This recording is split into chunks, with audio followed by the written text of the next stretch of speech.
नमस्कार, आप देख रहे हैं खरी बात न्यूज। मैं हूं साक्षी राय और चलते हैं आज की खबर की ओर। मध्य प्रदेश में इसी साल होने वाले विधानसभा चुनाव केंद्रीय मंत्री ज्योतिरादित्य सिंधिया और उनके गुट के मंत्रियों विधायकों के लिए बेहद ही अहम और चुनौतीपूर्ण होते दिख रहे हैं। इसका कारण भारतीय जनता पार्टी के अंदर खाने के सिंधिया गुट के विधायकों के टिकटों को लेकर हो रहा विरोध और नेतृत्व को लेकर चल रही रस्साकशी माना जा रहा है। आपको याद होगा कि मध्य प्रदेश में 2018 के विधानसभा चुनाव में कांग्रेस को बहुमत मिला था और कमलनाथ के नेतृत्व में कांग्रेस की सरकार बनी थी। 15 महीनों में ही कांग्रेस के बड़े नेता और भविष्य में मुख्यमंत्री के मुख्य दावेदार ग्वालियर राजघराने के ज्योतिरादित्य सिंधिया की बगावत के चलते कांग्रेस की कमलनाथ सरकार गिर गई थी और बैठे बिठाए शिवराज सिंह चौहान के नेतृत्व में भाजपा सरकार सत्तासीन हो गई थी। ज्योतिरादित्य सिंधिया के नेतृत्व में जिन 2 दर्जन से अधिक विधायकों ने कांग्रेस से त्याग पत्र देकर सरकार गिराई थी, उनके अंदर खाने जो भी डील रही हो, लेकिन उन्हें विधायक ना रहते हुए भी शिवराज सरकार में मंत्री पद से नवाजा गया था। कुछ महीनों में ही हुए उपचुनाव में जहां शिवराज सरकार की पूरी ताकत और भारतीय जनता पार्टी के विशालकाय संगठन के बलबूते पर ज्यादातर विधायक उपचुनाव जीत गए थे, वहीं कई विधायकों को दल बदल का खामियाजा उपचुनाव में पराजय के रूप में भुगतना पड़ा था।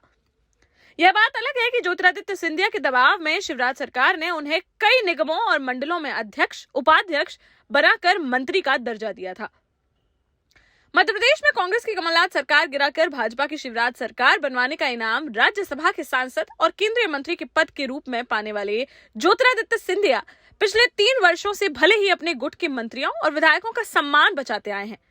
लेकिन अब जैसे जैसे विधानसभा चुनाव नजदीक आ रहे हैं, उनके गुट के मंत्रियों, विधायकों और निगम मंडल पदाधिकारियों को लेकर भाजपा के अंदर ही असंतोष और नाराजगी देखी जा रही है। हालात यहां तक बिगड़ने लगे हैं कि भारतीय जनता पार्टी के कई बड़े नेताओं से लेकर संबंधित विधानसभा क्षेत्रों के पदाधिकारी भी सिंधिया गुट के उन विधायकों से छुटकारा पाने की मांग कर रहे हैं, जिन्होंने 2020 में कांग्रेस को झटका देकर शिवराज सरकार बनवाई थी।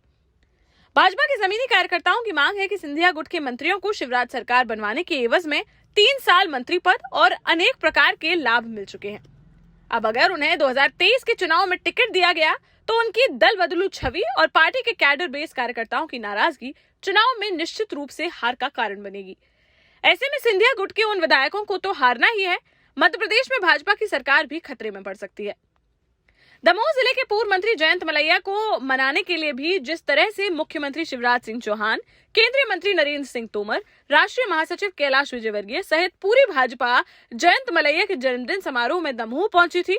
और जयंत मलैया के आगे दंडवत हुई थी, उससे दमोह में सिंधिया गुट के राहुल लोधी का पत्ता तो साफ दिख ही रहा है। प्रदेश की उन सीटों पर भी भाजपा के दावेदारों की सक्रियता को देखते हुए सिंधिया गुट के मंत्रियों, विधायकों के टिकटों पर भी तलवार लटक रही है।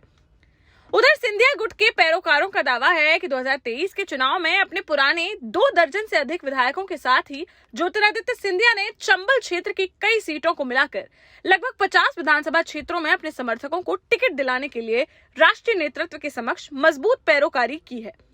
लेकिन निकाय चुनाव में ग्वालियर नगर निगम में ज्योतिरादित्य सिंधिया के रहते पहली बार भाजपा को मिली पराजय और सिंधिया गुट के मंत्रियों के खराब रिपोर्ट कार्ड को देखते हुए केंद्रीय नेतृत्व उनकी बात पर ज्यादा गंभीर रहेगा, यह मुश्किल ही दिखाई दे रहा है।